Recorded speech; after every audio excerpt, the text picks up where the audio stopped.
Well, there's new reporting tonight, it broke just moments ago, that redefines what we know about the crackdown now underway by big tech on our freedom of speech. Facebook, the company, operates something called the hate speech engineering team.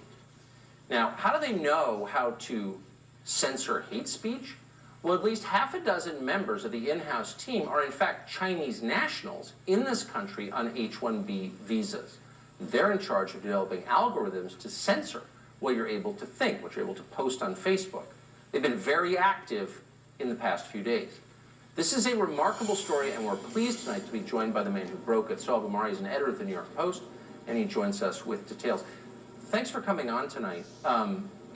This is the kind of thing that if I saw it online, I'm not sure I would believe it. You've done extensive reporting on this. Tell us what you've learned. Well, this was thanks to a Facebook insider who came forward last week, a former employee who was alarmed by this censorship that that the New York Post suffered at the hands of Facebook, and he wanted to help us shed light on the people who are actually behind the mechanics of how stories get censored on Facebook, and he shared with us the full directory of the people who work on this Orwellian named organization within Facebook called Hate Speech Engineering. Most of them are based in Seattle, and as we learned, half of them are, I apologize, half a dozen of them are, at least half a dozen of them are Chinese nationals.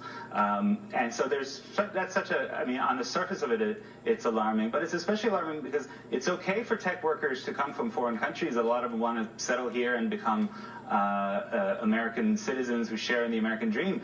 But as it is, many of them may not. Many of them may go back. So you wonder not only what expertise do they bring from the most censorious society on earth here, but then do they take their machine learning and algorithmic expertise back to help Xi Jinping repress his own people? Well, exactly. I mean, this is not just any nation. And I think most people, even essentially immigration restrictionists like me, love to see immigrants come here and thrive and buy into the American idea. Of course we do. Every American loves that. But this is China. This is our main global rival. They consider us their main enemy. I mean, this seems like it has national security implications to me. I think it does. And another factor in all this is that they, these people could take back their expertise and help their own people, Xi Jinping repress his own people. Yes. Has Facebook commented on this? I mean, there's such a, the symbolism in importing people from the most repressive big country on the planet to repress our population. I mean, what's their explanation for this? Yeah, and especially, we brought up the fact that the stories that are getting reduced in circulation involve China, right? Because Hunter Biden is alleged to have made financial deals with Chinese energy firms. And so what do they have to say about it? And they said, look, we were proud to have a company with people from all over the world, and any allegation that these people specifically shape policy are absurd. So they deny it. Give me the, I mean, hate speech is one of those terms that, is entirely subjective. Your hate speech is my truth and vice versa. How do they define hate speech? Well, I mean, they have a broad set of guidelines of extremist views and so forth, but what the insider told me is that they actually are on the lookout for what they call specifically borderline content.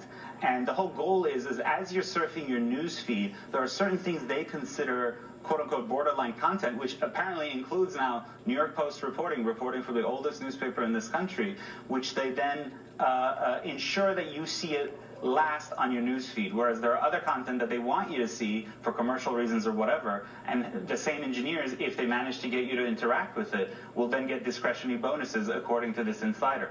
But given what we've seen in terms of how they treat the New York Post, which is a reputable newspaper, one of the largest newspapers in this country, it shows you hate speech engineering is a kind of Orwellian euphemism.